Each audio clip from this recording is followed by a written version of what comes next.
Fernando, por la invitación. ¿Cuál es tu oración sobre la gestión se ha criticado su afán digamos, de que Petroperú intervenga en una serie de exploración de lotes, no exploración, sino explotación de lotes, el alto costo de la refinería, que está costando casi aparentemente como crear una nueva refinería. Habían desencuentros entre los dos, entre Merino y entre él. Parece ser esa la principal razón, pero Merino no está tan en contra de que Petroperú participe nuevamente en una forma vertical, o sea, por lo menos en la explotación. Claro, son varias cosas, Fernando. En primer lugar, creo que una cosa es con guitarra y otra cosa es con cajón, ¿no? O sea, una cosa es ser académico y otra cosa es estar bajo la responsabilidad tal vez de la primera empresa del país en cuanto a facturación, una empresa que tiene un rol estratégico en el abastecimiento de combustibles a nivel nacional, que a mi entender está sobredimensionada, que funciona en una empresa petrolera que lamentablemente no produce un barril, una molécula de gas, no envasa ningún valor de GLP y solamente se dedica al refino. En otras palabras, compra el petróleo que procesa a precio internacional y vive de sus márgenes de refinación. Entonces, es una empresa que hasta cierto punto es como la Venus del Milo, ¿no? O sea, no tiene ni producción propia y no tiene grifo de salida propios, ¿no? Entonces, si el petróleo está caro, compra el petróleo caro, y si está bajo, compra el petróleo, evidentemente, a los precios de mercado, ¿no? En ese contexto, este gobierno, en su campaña electoral, prometió el fortalecimiento de Petroperú. Es decir, se compró el programa que Petroperú debiera volver a ser una empresa integrada, con lotes productores, y lo fundamental, que la refinería de Talara debiera ser modernizada. Aquí yo quiero ser claro. No solo la refinería de Talara debe ser modernizada, también la Pampilla bajo gestión de Repsol. Repsol, transnacional española, que ahora tiene problemas financieros en el mundo, que ha decidido vender la refinería de la Pampilla, también tiene que hacer la principal inversión. ¿Cuál es? Tener una unidad desulfurizadora. ¿Qué significa esto? Que elimine el azufre que tiene particularmente el diésel. El diésel 2, llámese diésel 2 o biodiesel, que nosotros, por lo menos, exceptuando Lima Callao, a nivel nacional, y el que produce las refinerías localmente, tiene un alto contenido de azufre, en promedio 3.000 partes por millón de azufre, ¿no? Entonces, la norma aprobada por el Congreso nos dice que a enero del 2016 todo el diésel producido localmente debe tener esa norma de 50 partes por millón. En Europa están en 15 partes por millón, en Estados Unidos están en 5 partes por millón, nuestro vecino del sur está a 50 partes por millón. Entonces, lo que nosotros estamos haciendo ahora es importar el diésel que consume Lima, Arequipa, Mollendo, ¿no? Entonces, en ese contexto, esa inversión de 900 a 1.000 millones de dólares no es rentable, Fernando. Ese es un costo hundido que prácticamente va a encarecer el proceso de refinación. Pero es necesario por razones ambientales, por razones de salud, por razones ecológicas, ¿no? Entonces, ese es el principal costo, 900 a 1.000 millones, ¿para la Pampilla o para Talara? Lo que pasa es que en la refinería de Talara, desde el 2005, no con la gestión de Campónico, desde el 2005 hay un programa de modernización de la refinería de Talara del 2005 que ha ido variando en cuanto a los costos de inversión. Por ejemplo, hasta febrero de 2012 se hablaba de 1.376 millones de dólares, pero ese era el costo a los precios del 2006 o 2007. Después subió en julio a 1.700 millones, pero ese era cuando el proyecto estaba en una fase 3 o 4. Y luego se sincera, porque ya están con los proyectos terminados, en noviembre del 2012 y sube a 3.450 millones de dólares. Entonces, ya con el paquete del proyecto terminado, ¿no? Entonces, desde ese punto de vista, los desencuentros son varios con el ministro de Energía y Minas y con el ministro Castilla, que son los accionistas, por decirlo así, de Petroperú, que son los dueños, ¿no? Entonces, para el ministro Castilla, para el ministro de Energía y Minas, Merino Tafur, este monto de inversión les parece muy grande, muy alto, y han decidido rechazar el paquete integral. ¿Y qué pasa con el paquete integral? El paquete integral es lo que le otorga rentabilidad al proyecto, porque si yo invierto en la planta de sulfurización, eso no es rentable. ¿Por qué? Porque no lo puedo trasladar al usuario final en el precio de los combustibles, por razones políticas, por lo que tú quieras.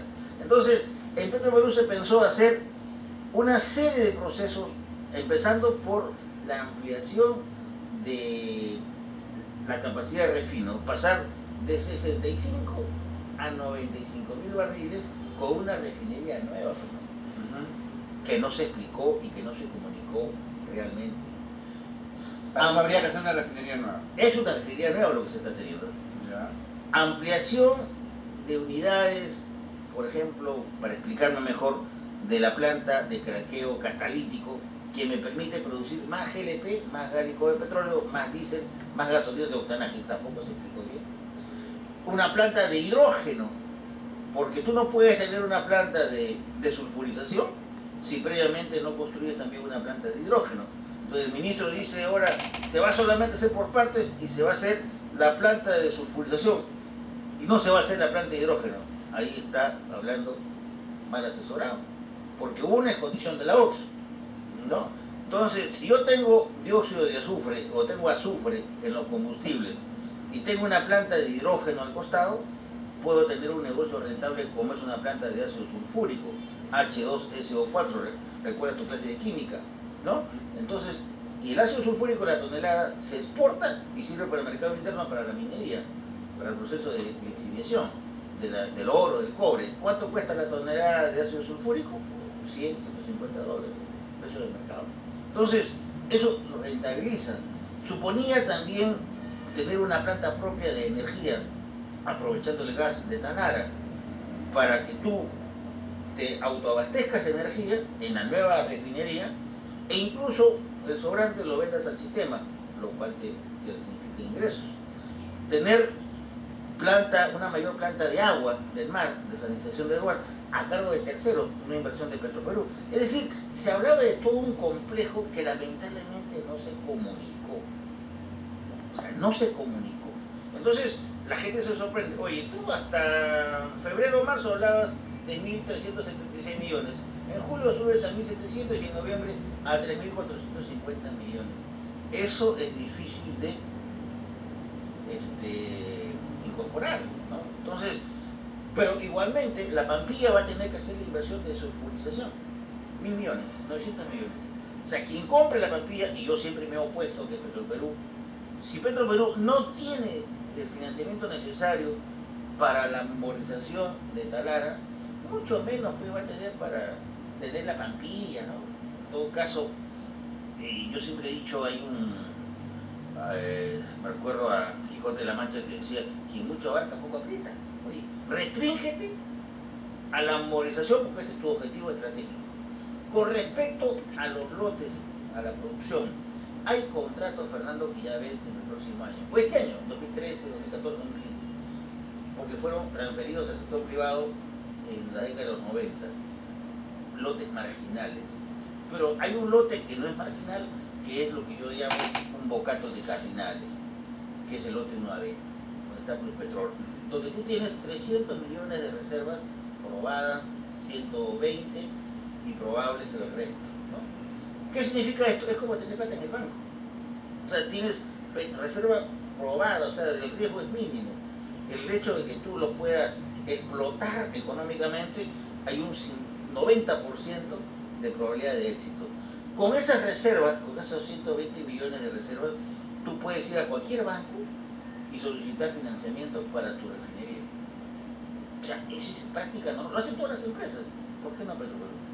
El tema es que no genera confianza Petroperú como empresa pública. Por eso que mi propuesta escrita es privaticemos Petroperú en buena parte un 49% de su accionariado para que haya representantes privados en el directorio y no políticos, ¿no? Y que se maneje eficientemente como lo hace Ecopetrol, como lo hace Petrobras, como lo hace Nante Chile. Aquí, lamentablemente, las empresas públicas son manoseadas por el poder de turno. No este gobierno, todos los anteriores. Entonces, de ese punto de vista, no hay la credibilidad. Oye, tú me estás hablando de 1.370, ahora me subes a 1.700 y ahora 3.450. Pues el ministro prácticamente lo desautoriza públicamente al señor Campo. Ahora se dice que solo se va a hacer la desulfurización. Claro, pero esa planta de sulfurización, si no va con la planta de hidrógeno, no tiene sentido.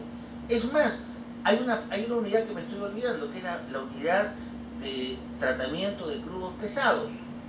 El crudo que está en la selva, en el lote 8, en el lote 1AB, en el lote 67, donde está Perenco, es crudo pesado. Ese crudo pesado no se puede refinar en Talara. Al menos que tengas una unidad de tratamiento de crudos pesados que son 400, 500 millones adicionales. En otras palabras, lo que te quiero decir, la modernización de la refinería de Talara es un paquete. Si tú ese paquete lo vas a hacer por partes, rebajas el paquete, ya no es rentable. Entonces, tener una planta de sulfurización por razones ambientales, bienvenido sea. Lo hace Talara y lo hace La Pampilla al 2016, o de lo contrario, cerramos las refinerías y nos volvemos importadores de diésel, como lo estamos haciendo ahora, ¿no? Para Lima y Callao, pero ya sería a nivel nacional, y volvemos a las refinerías como prácticamente centros de almacenamiento. Pero cualquier país que se respete debe tener sus refinerías, ¿no? Y producir, ¿no?, sus derivados para abastecer el mercado interno. Lo que pasa aquí es que el tema de la modernización de Ría Talara no se, digamos, comunicó correctamente, ¿no? Entonces, que lo haga Técnicas Reunidas, lo que ganaron la licitación en la época del doctor García, no con este gobierno, porque esta administración de Petroperú, o la saliente del señor Campo Bónico, heredó una serie de proyectos, una serie de contratos, y los proyectos es lo que se ha terminado a octubre del año pasado. Ya están los proyectos, ya está la ingeniería. Es decisión del gobierno, se hace por partes, cosa que para mí es un error, o se hace integralmente, con los que han elaborado los proyectos o con quien fuere, pero tiene que hacerse. En eso hay unidad. Opina lo mismo PPK, el ingeniero Unchauti, el señor Quijandría. O sea, lo que algo sabemos, oye, tiene que hacerse. Porque más caro es el remedio que la enfermedad. O sea, más caro nos saldría a nosotros como país el no hacerlo. ¿Y el dejar Petroperú cómo está?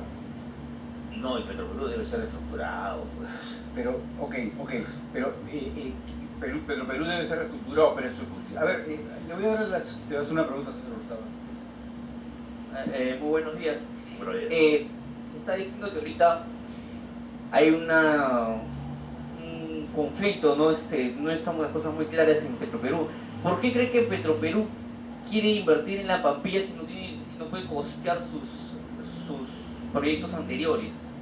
Bueno, ¿Cuál podría ser la razón? claro, yo estoy en contra de eso, ¿no? Entonces, cuando trato de encontrar una lógica, el ministro, acá curiosamente el ministro Castilla y el ministro Merino eran los interesados en esa compra, porque supuestamente se decía que había capitales privados chilenos interesados en la compra de la refinería, y al comprar el 51% de la refinería, o sea, tienes el control, porque el otro 49% de las acciones de la refinería de Pampilla están bajo mano de inversionistas institucionales, o sea, AFPs, y también tendrías acceso a los más de 250 grifos de Repsol, ¿no?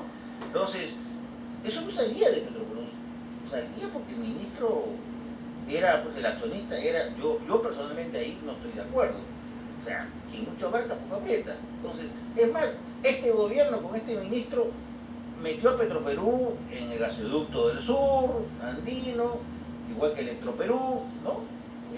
Metió en el etanoducto, 400 millones, o sea, oye, ponte una planta de envasadora de GLP en Quillabamba, O sea, hay evidentemente un uso político de una empresa pública que debe constreñirse, que debe limitarse desde mi punto de vista a la modernización de Talara, que es la refinería más importante, y en el caso de los lotes productores, fíjate Fernando, cuyos contratos están próximos a su vencimiento, ahí Petroperú debe ser el titular del contrato. Debe ser, no, Perú Petro le debe transferir el contrato. Pero como yo no tengo una unidad de explotación, no tengo gente preparada para ello, porque esa gente fue privatizada también, me asocio con un privado. Que el privado gestione, ¿no? Pero yo soy el titular del contrato. Las reservas son mías, y con esas reservas yo puedo levantar capital, puedo levantar financiamiento, pero la gestión tiene que ser privada. Y el riesgo tiene que ser privado. Porque tú tienes ahora, mis amigos de Petroperú dicen, bueno, somos la número 1 a nivel de ingresos, 13.000, 14.000 millones de soles. ¿Y tu utilidad cuánto es? Tu utilidad neta cuánto es? No llegas a los 300 millones de soles, 400 millones de soles en el mejor año, ¿no? Con 400 millones de soles en el mejor año, 150 millones de dólares, para una empresa petrolera, ¿qué cosa es? Es un ripio, ¿no? Entonces, Talismán, por ejemplo, que se va del lote 64 y que lo está transfiriendo a Petroperú, ¿cuánto ha invertido para un pozo? Casi 400 millones de dólares. Pero como las reservas no le reditúan, no es un negocio, lo deja. Shell, que descubrió Camisea el año 84, también invirtió 500 millones de dólares y el año 98 le dijo al Estado peruano, te hago la transferencia, dejo el lote, dejo las reservas y dejo la infraestructura que he construido. Por contrato pasa al Estado, ¿no? Entonces, eso fue con Fujimori. Entonces, el año 96 se firmó el contrato y el año 98 Shell Móvil entregan el lote al Estado, ¿no? Entonces, o sea, eso es usual. Una empresa como Petroperú, que no tiene lotes petroleros, donde está el negocio, Fernando. El negocio no es refinar, el negocio es producir petróleo, tener la renta petrolera. Ahora, acá hay otro problema. Desde el punto de vista fiscal, el Estado está recibiendo regalías, ¿no? Que es parte de la renta. La renta petrolera tiene 3 partes. Una es la regalía que el Estado se lleva, que en promedio en el Perú es alto. El promedio de la regalía del Perú está por el 28-30%. El Estado se lleva sin riesgo por el hecho de ser Estado titular, el dueño de los hidrocarburos. Camisea paga 37.24%, ¿no? Pero hay contratos también de 5%. Por ejemplo, Talismán pagaba 5% de regalías del lote 64 y económicamente no le salía, no le cuadraba. ¿Por qué? Porque la producción es marginal, 7.000, 10.000 barriles diarios, por una empresa que está acostumbrada a mayores volúmenes. Entonces, el otro componente de la renta es el impuesto a la renta, y eso lo lleva el Estado. Y el otro componente es la utilidad, ¿no? Entonces, la utilidad que es casi los privados. Entonces, ¿cómo hallar un mix? Que los contratos que están próximos a su vencimiento, el titular sea Petroperú, y Petroperú, por decisión, se asocie con terceros que aporten el capital de inversión, ¿no? Entonces, porque yo no concibo que una empresa que parece un ministerio, ¿no?, esté pues en la producción, ¿no? Y luego, pero lo más importante, por razones ambientales, por razones de salud y por razones de seguridad energética, la refinería de Talara tiene que ser modernizada. Entonces, no me gusta, me parece muy alto, 3.450 millones. Oye, veamos en otras experiencias, el Ecuador, Brasil, Colombia. Mira, en Ecuador la ampliación de la refinería a 300.000 barriles la habían programado a 3.000 millones y se había costando el doble, ¿no? O sea, una cosa es el costo de inversión por el nivel del proyecto. Cuando el primer proyecto ya está 100% de su ingeniería acabada, siempre sube. Entonces, 1.000 millones te cuesta la planta de sulfurización. Lo hace Pampilla y lo tiene que hacer Talara. Al menos que el 2016 decidamos. ¿Todos los países vecinos tienen empresas estatales petroleras? ¿Es necesaria que el Estado tenga una empresa petrolera estatal? Mira, lo tiene Chile, y Chile está acá en Perú, a través de los grifos Primax y a través de una importadora, Manu Holding. Está Brasil, Petrobras, que está en el lote 10, Talara, en el lote 58, Gran Camisea, con gas, y otros lotes en exploración. Tiene como 8 o 9 lotes. Tienes tú a Ecopetrol, de Colombia, en el lote Z2B, Talara, en el mar, a Canok de Corea del Sur, empresa estatal coreana, tienes a Sapet de China, en el lote 6-7, lo tienes en la selva asociada a Petrol Norte.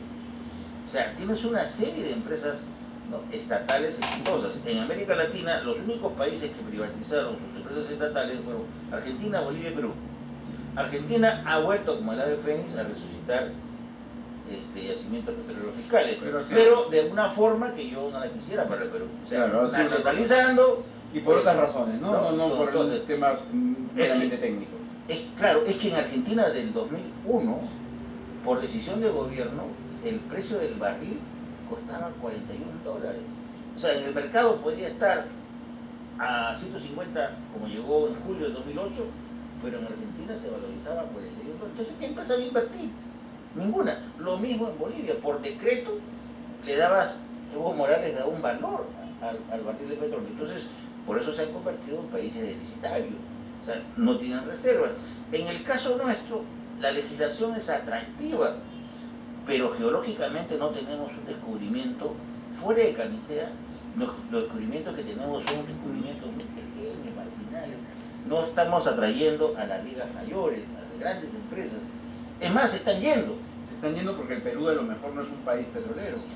No es un país por la petrolero. premisa de los problemas de las licencias, y ahora tenemos el shale gas también en Estados Unidos. Pero es un país gasífero. Claro, pero el shale gas en Estados Unidos también es otro fenómeno. A mí me gustaría preguntarle a Manuel Dahmer, por ejemplo, que hablaba del negociazo de la exportación del gas, ¿no? Que caramba, se están llevando. Bueno, Repsol quiere deshacerse de ese negocio. Ya no es negocio llevarlo a México, a Estados Unidos, ¿te acuerdas? ¿No? Entonces, es que justamente cuando nosotros vemos esto no como negocio, sino como cuestión ideológica, y cuando no vemos, yo siempre digo, el camino al infierno está lleno de buenas intenciones. Entonces, tú necesitas una empresa, el éxito de Chile tiene que ver con dos empresas estatales, Codelco de Chile y Enacme Hidrocarburos, Codelco con el cobre, eso hay que reconocerlo. Entonces, nosotros quisiéramos particularmente una empresa como Petroperú, moderna, eficiente. Lo que ha hecho ahora el ministro, y discúlpame si especulo, pero también veo la mano de la Casa de Gobierno, ¿no?, concretamente la presidenta, ¿no?, que tiene una injerencia directa en la administración de Petroperú. Y por eso Campodónico es incómodo. Campodónico, nos conocemos, es un tipo honrado, ¿no?, pero digamos que tenía una orfandad política, no tenía apoyo político para la movilización, porque al final de cuentas son 3.450 millones, de los cuales 2.600 los tendría que hacer Petroperú, es decir, el Estado, ¿no? Oye, eso se presta para hacer, oye, como están las cosas, o sea, es mucha plata, ¿no? Entonces, desde ese punto de vista, el cambio que se ha hecho del directorio, si hay acuciosos investigadores, va a ser una caja de Pandora, ¿no? Te lo digo, o sea, porque el señor que está como presidente es un funcionario de tercera línea, nunca ha estado, no ha sido gerente, ¿no?, importante en Petroperú, y que está ahí por razones estrictamente políticas, ¿no? O sea, yo siempre le he dicho, los grupos de interés en Petroperú son muy fuertes. Mientras no hagamos transparente, eficiente, moderna la administración de Petroperú, lo cual significa privatizar parte del accionariado para que haya capitales privados, presencia privada, gestión privada. De repente es una ilusión, pero así funciona Petrobras. Petrobras, el 51% lo tiene el Estado y el 49% es privado que se cotiza en bolsa. Ecopetrol tiene 20% cotizando en bolsa. ¿Y el Perú no tiene también cotización en bolsa? Se ha avanzado para cotizar en bolsa, ¿no? Hubo la intención política, pero todavía no tenemos listado en bolsa, o sea, hace falta terminar el proceso. Entonces, el tema central para mí, fíjate Fernando, es esta administración, con este ministro, ¿no?, encontramos o vamos o no vamos a la movilización integral de Talara. Si la vamos a hacer por partes, por puchos, prácticamente estamos desnaturalizando. Hacer una planta de sulfurización, te lo digo, gastar 1.000 millones para una refinería de 65.000 es un desafío. O sea, se justifica el gasto con una refinería nueva de 95 mil barriles. Hacer una planta de sulfurización sin tener una planta de crudos pesados no tiene sentido.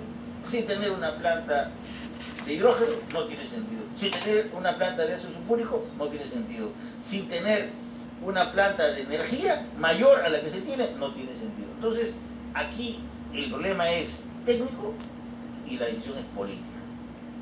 Eso no, lamentablemente, ni el Colegio de Ingenieros ni Petroperú han podido transmitir a la opinión pública. Entonces, yo tengo mis reservas pues como ministro. Oiga, en el último CAE le preguntan a Campodónico, oiga, ¿cuándo se va a saber el costo real de las inversiones? Acá en 2 semanas, dice él, el 1 de noviembre. Viene el ministro y le hacen la misma pregunta. No, eso cuesta 3.450 millones. Al día siguiente. ¿Eso que está demostrando? Está demostrando que no había comunicación interna, entre por lo menos el presidente y el ministro. En julio del año pasado el ministro le pide la renuncia a Campodónico, como que se la pide al presidente de Perú Petro. ¿No? El Perú Petro le dice, bueno, tú no me has nombrado, yo no renuncio. Yo renuncio ante el presidente que tiene una forma de agradecer muy peculiar, ¿no?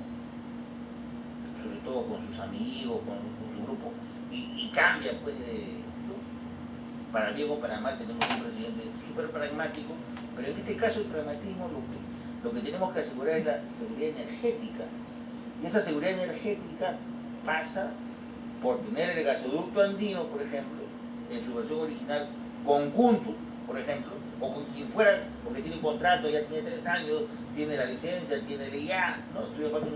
Y en el caso de Tandara, la moderación integral. Porque si vamos a hacer por muchos, el remedio es peor que la enfermedad.